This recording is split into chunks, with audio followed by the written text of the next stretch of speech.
Nuestro segundo tema tiene que ver con la responsabilidad del contador público frente a una revisión fiscal. Incluso déjenme anticiparles que tenemos un libro que está en publicación que se llama El contador frente a una revisión fiscal, el cual deseo que ustedes lo adquieran para que ahí tengan todos los elementos precisamente para hacer frente a una fiscalización. Bien, ¿a qué me refiero con este segundo punto? Tiene que ver precisamente con el contador, aquel que auxilia a una empresa, el contador que trabaja en la compañía, el contador que tiene un despacho, el contador que también es catedrático, el contador que es colegiado. El contador tiene una actuación muy importante en este ámbito de la defensa fiscal. Y nosotros como abogados tenemos que trabajar en coordinación con los contadores para salir adelante en estos asuntos. Precisamente de ahí que nosotros queremos compartir con ustedes algunas experiencias. Quiero platicarles el caso de un contribuyente donde le hicieron una compulsa y los resultados de esa compulsa resulta que le están diciendo que él había emitido unas facturas, pero el contribuyente dice no, definitivamente esas facturas no son mías. Esas facturas anduvieron por Monterrey, anduvieron por Hidalgo, anduvieron por diferentes entidades de la República. Incluso esas facturas ascendían a más de 40,000 pesos, a más de 60,000 pesos, y este contribuyente nunca las había emitido. Incluso cuando los resultados de la compulsa se nos hicieron, nos los dieron a nosotros, pudimos observar que estas facturas incluso habían sido pagadas en efectivo, lo cual la ley del impuesto sobre la renta no permite que estos montos sean pagados si no es a través de un cheque nominativo. Entonces, primer elemento. Segundo elemento, estábamos presumiendo de que eran facturas clonadas. Posteriormente, lo que hicimos fue precisamente acudir a los tribunales para plantear que había una violación en contra del contribuyente. ¿Por qué? Porque si bien es cierto que era a su nombre, el RFC, etcétera, etcétera, todos los datos del contribuyente, incluso hasta se parecían las facturas, pero resulta que él nunca las había expedido. Como antecedente, déjenme decirles que él no tenía todos los documentos de la revisión, no tenía a la mano la orden de auditoría, no tenía a la mano las notificaciones y los citatorios, sino que nada más tuvimos a la mano los últimos documentos, lo que son actas parciales, acta final e incluso el oficio liquidatorio, sí lo tuvimos, y solamente mediante el análisis de esos documentos es como nosotros pudimos afrontar esta situación. Entonces, lo que tuvimos que hacer fue plantear en el tribunal precisamente un peritaje en materia de documentoscopía. ¿Para qué? Para demostrar que esos documentos no eran del contribuyente. Aunado a que también la forma de pago y los cheques pues no eran de esta empresa. Es así como nosotros reflexionamos en la importancia que tiene el contador cuando va a auxiliar a una empresa. ¿Qué es lo que tendría que hacer eventualmente el contador? Bueno, pues atender las diligencias, atender a los auditores, ver cuáles son las necesidades de las autoridades, entregarles la contabilidad, claro, siguiendo determinadas reglas que posteriormente comentaremos. Eso es lo que tendría que hacer el contador. Y también quiero decirles que es importante que mediante un procedimiento de fiscalización ustedes no entren en cuestiones personales con las autoridades. ¿Por qué?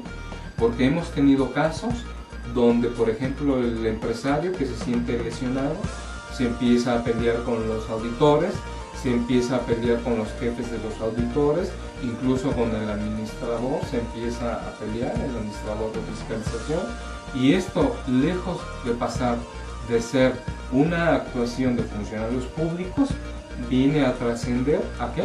A un problema ya de carácter personal. quiero decirles que pues, no permitamos en un momento dado que se empiecen a herir los sentimientos. A ese grado, precisamente a ese grado, es donde nosotros tenemos que tener cuidado en la atención de las autoridades. Otro punto que nos resulta muy interesante de comentar es que la defensa empírica viene avanzando. ¿Cuál es la defensa empírica? Aquella defensa que se realiza sin tener conocimientos sobre la trascendencia de estos asuntos. ¿A qué me refiero? A que se meten escritos en las autoridades, se presentan recursos de revocación con agravios o con semiagravios, se pretende que se otorgue una resolución favorable, pero nada más el agravio es de 2 párrafos o de 1 párrafo. En realidad no hay una preparación jurídica por parte de las personas que realizan este tipo de defensas. Si bien es cierto que me ha tocado ver a contadores que realizan algunos recursos a lo mejor más o menos bien desarrollados, la realidad de los hechos es que a los abogados es a los que nos corresponde precisamente elaborar estos medios de defensa. Precisamente para nosotros que tenemos ese respaldo de haber estudiado las leyes, es como podemos llevar una defensa adecuada de los particulares. Entonces, vale la pena recapacitar la intervención del contador en una defensa del particular. ¿Por qué? Porque esa defensa se puede salir de sus manos. En una ocasión un contador vino con nosotros y nos dijo: fíjate que resulta que yo presenté un recurso de revocación para ayudar al contribuyente. ¿Y cuál fue la resolución que tuvieron a ese recurso? La resolución fue el desechamiento del recurso de revocación. Entonces, cuando llegó con nosotros ese contador, dijo: oye, pero yo ya no sé qué hacer. Bueno, pues se supone que lo quería ayudar. Se supone que para eso había presentado el recurso de revocación. Entonces yo le digo: oye, pues no me ayudes, compadre, ¿verdad? Porque con esa ayuda, pues entonces definitivamente se ponía en riesgo de perder el asunto del particular.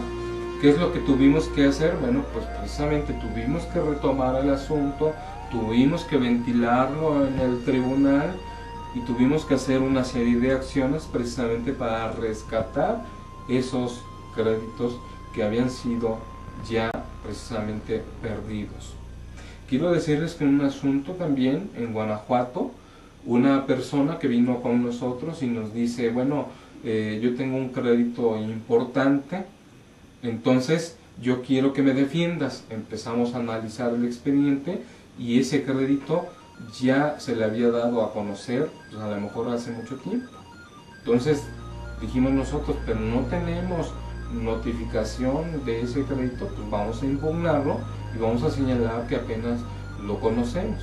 Tuvimos la oportunidad de recapitular ese asunto, tuvimos la oportunidad de retomar ese asunto, ventilarlo ante el juzgador, hacer valer una serie de agravios y entonces tuvimos afortunadamente una defensa favorable.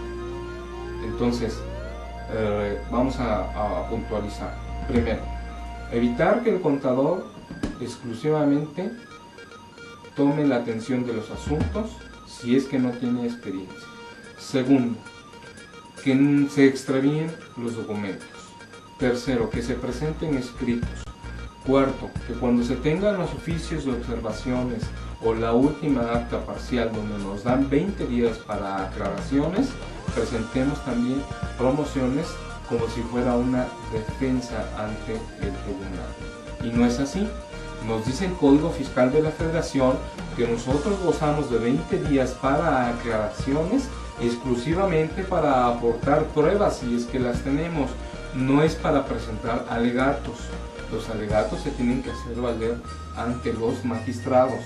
Entonces, muchas veces cuando nosotros presentamos alegatos ante las propias autoridades, resulta que eso puede ser incluso usado en nuestra contra. ¿Por qué?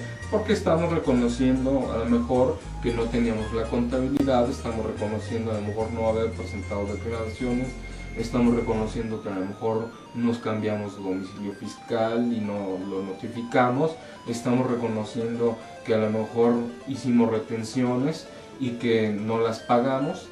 En alguna ocasión que nos tocó ver un recurso de revocación, un contribuyente le decía a la autoridad: oye, de los 200,000 pesos que yo te debo, la realidad es que no te debo eso, te debo 199,000 pesos. Entonces nosotros dijimos: oye, pues entonces, pues ¿de qué se trata, verdad? Ahí tú estás reconociendo haber cometido infracciones, estás reconociendo tener una deuda frente a las autoridades, pues así de poco se te puede ayudar realmente.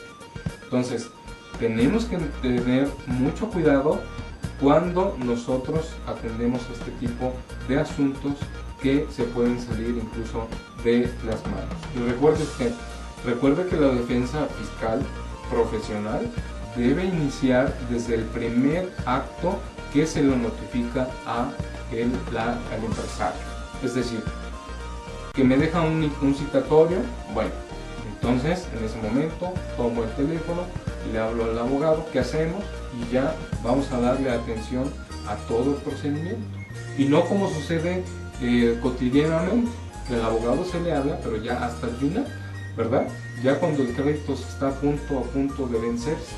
Hay que tener mucho cuidado porque tenemos 45 días para impugnar cualquier tipo de crédito, ya sea a través del recurso de revocación o a través del juicio de nulidad. Siempre hay que considerar también que debemos primero valorar la conveniencia antes de pagar. Tenemos que valorar la conveniencia de litigar el asunto y ver las posibilidades reales de éxito. Incluso hay que ver la conveniencia también de presentar, si conviene presentar el recurso de revocación o no conviene.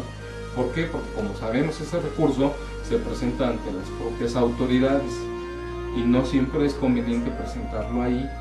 Nada más a algunas ocasiones se llega a presentar para ganar un poco de tiempo, pero la realidad, lo que nos debe interesar es ventilar el asunto precisamente ante un tribunal que va a ser imparcial, un tribunal que no va a ser tendencioso, un tribunal que va a valorar a las dos partes, a la parte demandada y a la parte actora, es decir, al empresario, y va a decidir a ver a cuál tiene la razón.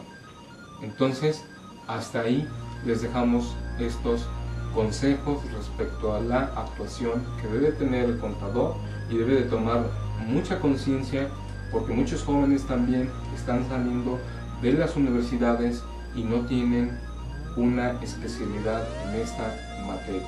Es interesante que nosotros también les hacemos notar a nuestros estudiantes que están egresando de las facultades.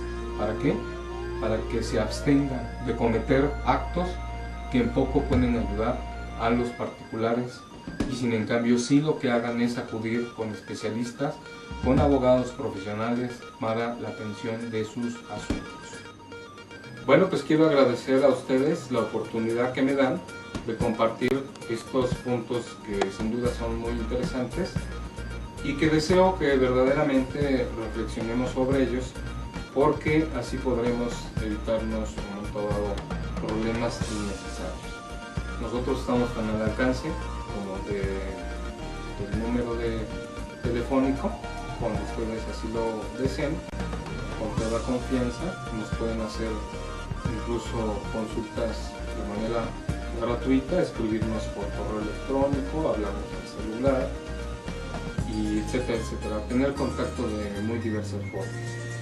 Y también que ojalá tengan la oportunidad de adquirir los ejemplares que han sido de mi autoría, donde ahí se tocan estos temas que hemos compartido con ustedes, y que sinceramente deseo que los estudiantes de contaduría y deseo que los egresados de contaduría y toda aquella persona que sea ajena a estos temas, toda aquella persona que sea pues a lo mejor principiante en estos temas, pues los pueda valorar para que en un momento dado pueda asesorar adecuadamente a las empresas donde trabajan, a sus clientes, incluso hasta a sus familiares.